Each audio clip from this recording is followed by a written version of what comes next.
Good morning. R C coupled ആംപ്ലിഫയറിന്റെ frequency റെസ്പോൺസിന്റെ ഒരു വീഡിയോ നിങ്ങൾക്ക് വേണ്ടി ഓൾറെഡി ഞാൻ ഷെയർ ചെയ്തിട്ടുണ്ട്. അപ്പോൾ ഒരാൾ ആവശ്യപ്പെടുന്നതനുസരിച്ച് കുറച്ചുകൂടി ക്ലിയർ ആയിട്ട് ഞാൻ ഒന്നും കൂടി എടുക്കാമെന്ന് വിചാരിക്കാം. അപ്പൊ നമുക്ക് നമ്മുടെ ടോപ്പിക്കിലേക്ക് വരാം. നമ്മുടെ topic frequency response of R C coupled amplifier. അപ്പൊ നമുക്കറിയാം എന്താണ് ആർ സി കപ്പിൾഡ് ആംപ്ലിഫയർ, അതിന്റെ ഡയഗ്രാം എങ്ങനെയായിരിക്കുന്നത്, അതുപോലെ അതിന്റെ വർക്കിംഗ് എന്താണ്, ഇതൊക്കെ ഓൾറെഡി നമ്മൾ കണ്ടതാണ്.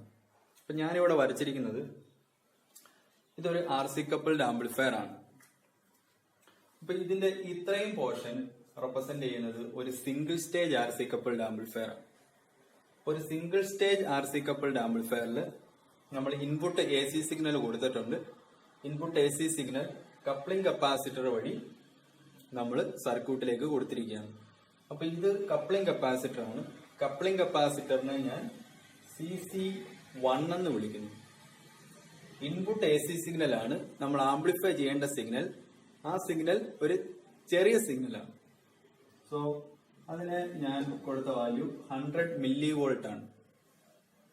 100 മില്ലി വോൾട്ട് ഉള്ള, അതുപോലെ ഒരു പർട്ടിക്കുലർ ഫ്രീക്വൻസി ഉള്ള ഒരു സിഗ്നൽ ഞാനിവിടെ അപ്ലൈ ചെയ്തിരിക്കുകയാണ്. അത് കപ്ലിംഗ് കപ്പാസിറ്റർ വഴി ഈ സർക്യൂട്ടിലേക്ക് കൊടുത്തിട്ടുണ്ട്. R1 R2 റെസിസ്റ്റേഴ്സ് നമുക്കറിയാം. This is RC, this is RE, this is CE. അപ്പോൾ ഫസ്റ്റ് സ്റ്റേജിൽ നമുക്ക് കിട്ടുന്ന ആംപ്ലിഫയർ ഔട്ട്പുട്ട് അത് നമുക്ക് ഇവിടെ കിട്ടും. ഫസ്റ്റ് സ്റ്റേജിൽ കിട്ടുന്ന ആംപ്ലിഫൈഡ് ഔട്ട്പുട്ട് കപ്ലിംഗ് കപ്പാസിറ്റർ വഴി വീണ്ടും അടുത്ത സ്റ്റേജിലേക്ക് കൊടുത്തിരിക്കുകയാണ്. അപ്പൊ അടുത്ത സ്റ്റേജിൽ വീണ്ടും എന്താ സംഭവിക്കുന്നത്, വീണ്ടും ആംപ്ലിഫിക്കേഷൻ നടക്കും. അങ്ങനെ ഒരു ഡബിൾ സ്റ്റേജ് ആംപ്ലിഫയറിന്റെ ഔട്ട്പുട്ട് നമുക്ക് ഇവിടെ പ്രൊഡ്യൂസ് ചെയ്യാൻ പറ്റും. ഓൾസോ ഇവിടെ കൊടുക്കുന്ന സിഗ്നലിന്റെ 180 ഡിഗ്രി ഫേസ് ഷിഫ്റ്റ് ഉള്ള സിഗ്നൽ ആയിരിക്കും ഇവിടെ കിട്ടുന്നത്. ഇവിടെ കൊടുക്കുന്ന സിഗ്നലിന്റെ 180 ഡിഗ്രി ഫേസ് ഷിഫ്റ്റ് ഉള്ള സിഗ്നൽ ആയിരിക്കും ഇവിടെ കിട്ടുന്നത്. സോ ഇവിടുത്തെ സിഗ്നലും സെയിം ഫേസ് ആയിരിക്കും, ബട്ട് രണ്ട് സ്റ്റേജ് ആംപ്ലിഫൈഡ് സിഗ്നൽ ആയിരിക്കും. അപ്പൊ നമുക്ക് നമ്മുടെ ടോപ്പിക്കിലേക്ക് വരാം. That is frequency response of R C coupled amplifier. Frequency response എന്ന് പറഞ്ഞാൽ റെസ്പോൺസ് ടു ദ ഫ്രീക്വൻസി, അല്ലെങ്കിൽ റെസ്പോൺസ് ടു ദ, അല്ലെങ്കിൽ voltage gain response to the frequency. അപ്പൊ നമുക്ക് അതിന്റെ ഡയഗ്രാം നമുക്കറിയാം. ഫ്രീക്വൻസി റെസ്പോൺസ് കർവ് എന്ന് പറയുമ്പോഴത്തേക്കും എക്സ് ആക്സിസിനെ നമ്മൾ ഫ്രീക്വൻസി ഉപയോഗിച്ച് റെപ്രസെന്റ് ചെയ്യുന്നു. വൈ ആക്സിസ് എന്ന് പറഞ്ഞാല് ഗെയിൻ ആണ്. സോ ഗെയിനെ നമ്മളിവിടെ വോൾട്ടേജ് ഗെയിൻ AV എന്ന് വിളിക്കുന്നു. AV voltage gain. സോ ഇത് ഗെയിൻ ആക്സിസ് ആണ്. സോ നമ്മൾ ഡയഗ്രാം നമ്മൾ വരച്ചു കഴിയുമ്പോഴത്തേക്കും ഇങ്ങനെ ഒരു ഡയഗ്രാം നമുക്ക് കിട്ടും. അപ്പൊ ഈ ഡയഗ്രത്തില് എക്സ് ആക്സിസിൽ ഫ്രീക്വൻസി, വൈ ആക്സിസിൽ gain. So frequency versus gain ആണ് നമ്മൾ ഫ്രീക്വൻസി റെസ്പോൺസിൽ പ്ലോട്ട് ചെയ്യുന്നത്. ദെൻ ഈ ഡയഗ്രത്തെ തന്നെ നമ്മൾ മൂന്നായിട്ട് ഡിവൈഡ് ചെയ്യുകയാണ്. This region is low frequency region. അപ്പം ലോ ഫ്രീക്വൻസി എന്ന് പറഞ്ഞു കഴിഞ്ഞാൽ ഫ്രീക്വൻസി ഫ്രം 0 ടു അപ്രോക്സിമേറ്റ്ലി ഒരു 50 ഹെർട്സ്. ഈ region, this is high frequency region. So approximately ഇതൊരു 20 കിലോ ഹെർട്സ് അപ്രോക്സിമേറ്റ്ലി നമുക്ക് കിട്ടും. So this is high frequency region. Then ഇത് മിഡ് ഫ്രീക്വൻസി റീജിയൻ. അപ്പൊ ഇതാണ് ഈ ഫ്രീക്വൻസി റെസ്പോൺസ് കർവ് എന്ന് പറയുന്നത്. ഓക്കെ, ഞാൻ ഈ ഡയഗ്രാം ഒന്നും കൂടി ക്ലിയർ ആയിട്ട് ഇവിടെ വരയ്ക്കാം.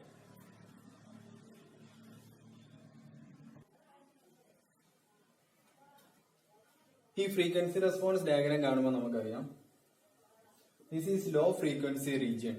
So frequency from 0 to 50 hertz ആണ് ലോ ഫ്രീക്വൻസി റീജിയൻ ആയിട്ട് നമ്മളിവിടെ മാർക്ക് ചെയ്ത് വെച്ചിരിക്കുന്നത്. ഇവിടെ നോക്കുവാണെങ്കിൽ നിങ്ങൾക്കറിയാം this is gain axis.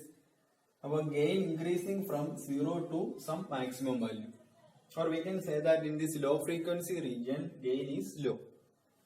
In mid frequency region the gain is maximum and it is constant. in high frequency region greater than 20 kilohertz, gain decreases from maximum to minimum. So in low frequency region and high frequency region, gain is low. In mid frequency region, gain is maximum and it is high. Then ഇതിന്റെ reason എന്താണെന്നാണ് നമ്മൾ നോക്കേണ്ടത്. So അതിനു വേണ്ടിയിട്ട് let's consider this equation. Xc is equal to 1 by 2 pi Fc. So Xc എന്ന് പറഞ്ഞാൽ കപ്പാസിറ്ററിന്റെ reactance ആണ്. നമ്മളിവിടെ ഉദ്ദേശിക്കുന്ന കപ്പാസിറ്റർ എന്ന് പറഞ്ഞാൽ ഇൻപുട്ടിലെ കപ്പാസിറ്റർ, ഇൻപുട്ട് കപ്ലിംഗ് കപ്പാസിറ്റർ. ആ കപ്പാസിറ്റർ ആണ് ഇൻപുട്ട് സിഗ്നലിനെ കപ്പിൾ ചെയ്ത് ട്രാൻസിസ്റ്ററിലോട്ട് കൊടുക്കുന്നത്. ഓക്കെ, അപ്പം ലോ ഫ്രീക്വൻസി കേസ് ഡിസ്കസ് ചെയ്യുകയാണെങ്കിൽ when frequency is less capacitive reactance is high. അതായത് കപ്പാസിറ്റർ ഓഫർ ചെയ്യുന്ന റിയാക്ടൻസ് കൂടുതലായിരിക്കും. കപ്പാസിറ്റർ റിയാക്ടൻസ് കൂടുതൽ ഓഫർ ചെയ്യുന്നത് കൊണ്ട് കുറച്ച് സിഗ്നൽ മാത്രമേ ഇൻപുട്ടിൽ നിന്ന് ട്രാൻസിസ്റ്ററിലേക്ക് വരത്തുള്ളൂ. അതായത് ആ സർക്യൂട്ടിന് കുറച്ച് സിഗ്നലിനെ മാത്രമേ പ്രോസസ് ചെയ്യാൻ പറ്റത്തുള്ളൂ due to these high reactance. അതുകൊണ്ട് നമുക്ക് എന്ത് പറയാം, ഗെയിൻ കുറവായിരിക്കും എന്ന് പറയാം. അതാണ് ലോ ഫ്രീക്വൻസി റീജിയനിൽ സംഭവിക്കുന്നത്. ദെൻ ഹൈ ഫ്രീക്വൻസി റീജിയനിൽ ഇവിടെ നോക്കുവാണെങ്കിൽ ഗെയിൻ ഓൾസോ റെഡ്യൂസസ്, ഗെയിൻ കുറയുകയാണ്. അപ്പൊ നിങ്ങൾ ഹൈ ഫ്രീക്വൻസി ഇവിടെ സബ്സ്റ്റിറ്റ്യൂട്ട് ചെയ്ത് നോക്കുക. ഫ്രീക്വൻസി കൂടുമ്പോഴത്തേക്കും റിയാക്ടൻസ് കുറയുകയാണ് ചെയ്യുന്നത്. അതായത് കപ്ലിംഗ് കപ്പാസിറ്ററിന്റെ റിയാക്ടൻസ് അങ്ങോട്ട് കുറയും. റിയാക്ടൻസ് കുറയുമ്പോൾ ആ കപ്പാസിറ്ററിലേക്ക് വരുന്ന സിഗ്നലിനെ അത് എളുപ്പത്തിൽ കടത്തിവിടും. സോ വളരെ ഈസി ആയിട്ട് സിഗ്നൽസിന് കപ്പാസിറ്റർ കൂടി പ്രോസസ് ചെയ്യാൻ വേണ്ടിയിട്ട് ട്രാൻസിസ്റ്ററിലോട്ട് എത്താൻ പറ്റും. That produces a loading effect, high load create ചെയ്യും. So due to that high load gain decreases. In mid frequency region നമുക്കറിയാം ലോ ഫ്രീക്വൻസി റീജിയനിൽ നിന്ന് മിഡ് ഫ്രീക്വൻസി റീജിയനിലോട്ട് പോവുകയാണ്. എന്ന് പറഞ്ഞു കഴിഞ്ഞാൽ ഫ്രീക്വൻസി ആദ്യം കുറവായിരുന്നു, റിയാക്ടൻസ് കൂടുതലായിരുന്നു. നോ മിഡ് ഫ്രീക്വൻസി റീജിയനിലോട്ട് വരുമ്പോൾ ഫ്രീക്വൻസി പതുക്കെ കൂടിക്കൂടി വരിക. ദാറ്റ് മീൻസ് റിയാക്ടൻസ് കുറഞ്ഞു വരിക. അപ്പം ലോ ടു ഹൈ ഫ്രീക്വൻസിയിലോട്ട് പോകുമ്പോൾ ഫ്രീക്വൻസി പതുക്കെ കൂടി വരുന്നത് കൊണ്ട് റിയാക്ടൻസ് കുറഞ്ഞു വരുന്നുണ്ട്. അപ്പൊ ലോ ഫ്രീക്വൻസി റീജിയനിൽ റിയാക്ടൻസ് കൂടുതലായിരിക്കും. റിയാക്ടൻസ് കൂടുതലായതുകൊണ്ട് ഗെയിൻ കുറവായിരിക്കും. ഹൈ ഫ്രീക്വൻസിയിലേക്ക് വരുമ്പോഴത്തേക്കും റിയാക്ടൻസ് കുറയും, പക്ഷെ ലോഡിംഗ് എഫക്ട് കാരണം ഗെയിൻ ഡിക്രീസ് ചെയ്യും. സോ മീഡിയം ഫ്രീക്വൻസി വരുമ്പോഴത്തേക്കും ലോ ഫ്രീക്വൻസിയും അല്ല ഹൈ ഫ്രീക്വൻസി അല്ലാത്തൊരു കേസാണ് വരുന്നത്.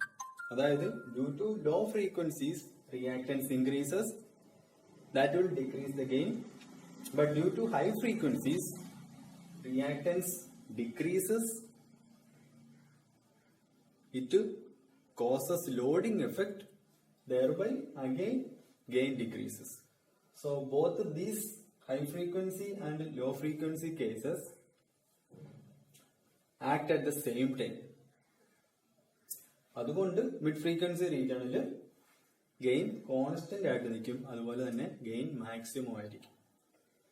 സോ അതാണ് ഇതിന്റെ ഒരു explanation. Low frequency region, mid frequency region, high frequency region. എന്തുകൊണ്ട് ഈ രണ്ട് റീജിയണിലും ഗെയിൻ കുറയുന്നു, എന്തുകൊണ്ട് ഈ റീജിയണിൽ ഗെയിൻ കോൺസ്റ്റന്റ് ആയിട്ട് നിൽക്കുന്നു, അത് ഓൾറെഡി ഞാൻ ആ നോട്ടിൽ എക്സ്പ്ലെയിൻ ചെയ്തിട്ടുണ്ട്. ജസ്റ്റ് ഒന്നും കൂടി നിങ്ങൾ ഈ ഇക്വേഷനെ ബേസ് ചെയ്ത് ഒന്നും കൂടി ചിന്തിച്ചാൽ കിട്ടാവുന്നതേ ഉള്ളൂ. ഓക്കെ,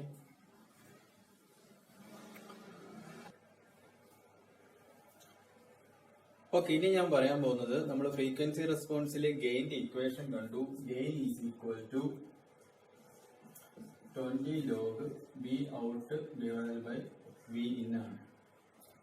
സോ എന്തുകൊണ്ടാണ് ഈ 20 log V out divided by V in നമ്മൾ എടുക്കാൻ കാരണം, അതാണ് അടുത്തതായിട്ട് ഞാൻ പറയാൻ പോകുന്നത്. അപ്പൊ നമ്മൾ ഇത് ഫ്രീക്വൻസി റെസ്പോൺസ് കർവ് നമ്മൾ വരച്ചത് ഫ്രീക്വൻസി വേഴ്സസ് ഗെയിൻ ആണ്. സോ എങ്ങനെയാണ് ഈ ഫ്രീക്വൻസി വേഴ്സസ് ഗെയിൻ കാൽക്കുലേറ്റ് ചെയ്തത്? ഇനിഷ്യലി നമ്മൾ എക്സ്പെരിമെന്റ് ചെയ്യുമ്പോൾ ഇങ്ങനെ ഒരു circuit, RC coupled amplifier circuit connect ചെയ്തിട്ട് 100 millivolt AC സിഗ്നൽ അപ്ലൈ ചെയ്യും. ഞാൻ അതിന്റെ ഫ്രീക്വൻസി 100 Hz എന്നാണ് ഇവിടെ അപ്ലൈ ചെയ്തിരിക്കുന്നത്. സോ ഫ്രീക്വൻസി റെസ്പോൺസ് എന്ന് പറഞ്ഞാൽ റെസ്പോൺസ് ടു ദ ഫ്രീക്വൻസി. അപ്പോ നമുക്ക് ഇവിടെ ഇങ്ങനെ ഒരു ടേബിൾ വരയ്ക്കാൻ പറ്റും. ഇതിന്റെ അകത്ത് this is frequency, then this is input voltage, this is output voltage, and this is gain. 100 milli volt voltage നമ്മൾ സെറ്റ് ചെയ്ത് വെക്കുന്നു through out the experiment. Then നമ്മൾ അതിന്റെ ഫ്രീക്വൻസിയെ വേരി ചെയ്യിക്കുകയാണ്. ഫ്രീക്വൻസി റെസ്പോൺസ് ആണ് കണ്ടുപിടിക്കേണ്ടത്. സോ ഇനിഷ്യലി ഇതിന്റെ ഫ്രീക്വൻസി ഞാൻ 15 set ചെയ്യുന്നു. Input voltage is 100 milli volt. Output voltage നമ്മൾ കാൽക്കുലേറ്റ് ചെയ്യും. ആ ഔട്ട്പുട്ട് വോൾട്ടേജിൽ നിന്ന് നമ്മൾ ഈ ഇക്വേഷൻ യൂസ് ചെയ്ത് ഗെയിൻ കാൽക്കുലേറ്റ് ചെയ്യും. 20 log Vout divided by Vin. Then 50 എന്ന് പറയുന്നത് 100 ആക്കുന്നു. Vin എന്ന് പറഞ്ഞ സെയിം ആണ്, 100 മില്ലി വോൾട്ട്. Vout കണ്ടുപിടിക്കുന്നു, അതിന്റെ ഗെയിൻ കണ്ടുപിടിക്കുന്നു. അങ്ങനെ ഇത് നമ്മൾ വേരി ചെയ്ത് ഒരു 1 മെഗാഹെർട്സ് വരെ ഇൻപുട്ടിന്റെ ഫ്രീക്വൻസി വേരി ചെയ്യുന്നു. അതിന് കറസ്പോണ്ടിങ് ആയിട്ടുള്ള ഗെയിൻ കണ്ടുപിടിക്കുന്നു. ദെൻ നമ്മൾ ഫ്രീക്വൻസി വേഴ്സസ് ഗെയിൻ നോർമൽ ഗ്രാഫിലോ സെമി ലോ ഗ്രാഫിലോ പ്ലോട്ട് ചെയ്യും. അങ്ങനെയാണ് ഇത് നമ്മൾ ഫ്രീക്വൻസി റെസ്പോൺസ് കർവ് വരച്ചത്.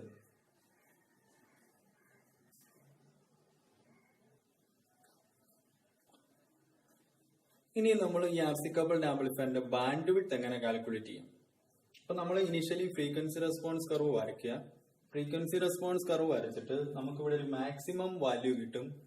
ഈ ഗ്രാഫിലെ ഈ മാക്സിമം വാല്യൂവിൽ നിന്ന് നമ്മളൊരു 3 dB താഴോട്ട് സ്കെയിൽ വെച്ചെടുക്കുക. അപ്പൊ ഇത് ഗെയിൻ ആക്സിസ് ആണ്. ഗെയിൻ നമ്മൾ dBയിലാണ് റെപ്രസെന്റ് ചെയ്യുന്നത്. Gain in dB. So dB എന്ന് പറഞ്ഞാൽ ഡെസിബൽ.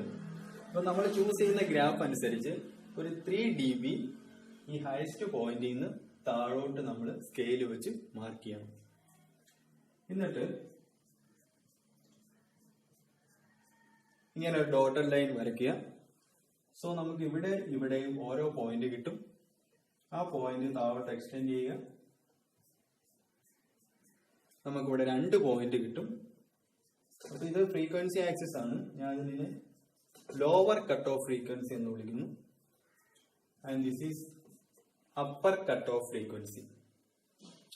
സോ ബാൻഡ് വിഡ്ത്ത് എന്ന് പറഞ്ഞു കഴിഞ്ഞാൽ ഈ 2 ഫ്രീക്വൻസി എത്രയാണെന്ന് കാൽക്കുലേറ്റ് ചെയ്യുക. ദെൻ FH മൈനസ് FL എന്ന് പറയുന്നതായിരിക്കും ബാൻഡ് വിഡ്ത്ത്.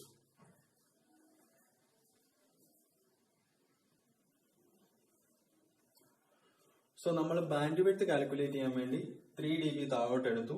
ഇവിടെ നമുക്കൊരു പോയിന്റ് കിട്ടിയിട്ടുണ്ട്. ഈ പോയിന്റിന്റെ പേര് 3 dB പോയിന്റ് എന്നാണ്.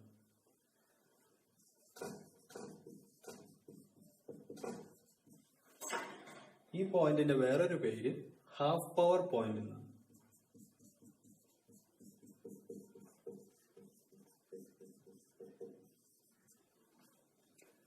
ഈ പോയിന്റിലെ വോൾട്ടേജ്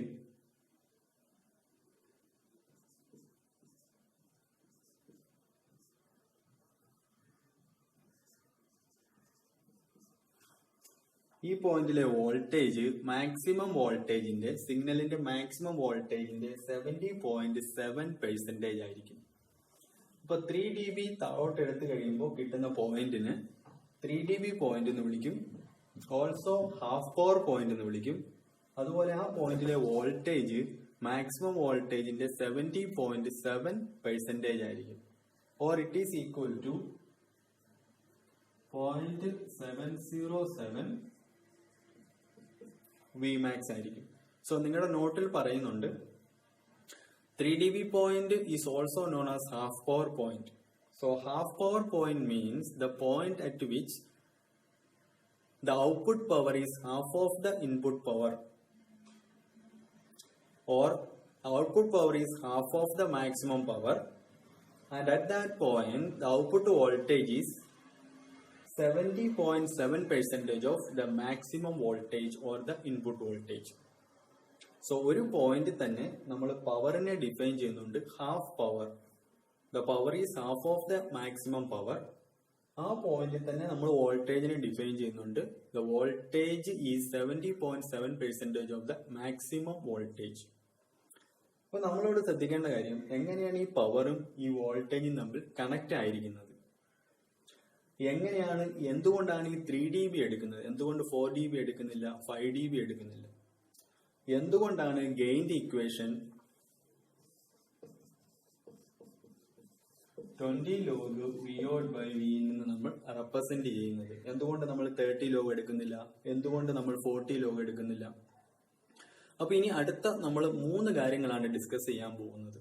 എന്തുകൊണ്ട് ഗെയിന്റെ equation 20 log V out by V in വന്നു, എന്തുകൊണ്ട് ഈ പോയിന്റിനെ 3 dB പോയിന്റ് എന്ന് വിളിക്കുന്നു, ഹാഫ് പവർ പോയിന്റ് എന്ന് വിളിക്കുന്നു, എന്തുകൊണ്ട് ഈ പോയിന്റിൽ വോൾട്ടേജ് 70.7% ആയിട്ട് വരുന്നു, അല്ലെങ്കിൽ ഒരു സെയിം പോയിന്റിനെ നമ്മൾ പവറിന്റെ ടേംസിലും വോൾട്ടേജിന്റെ ടേംസിലും എന്തുകൊണ്ട് റെപ്രസെന്റ് ചെയ്യുന്നു?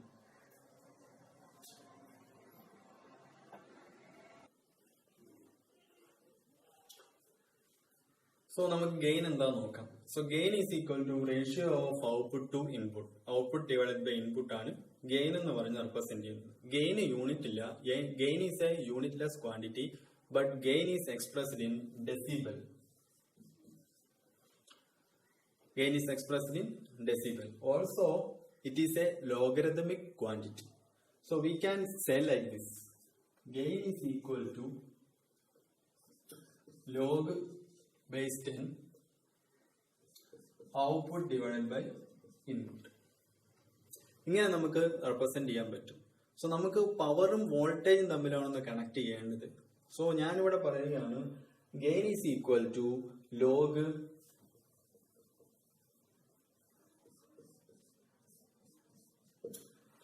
PO divided by PA. That means output power to input power. Ratio of output power to input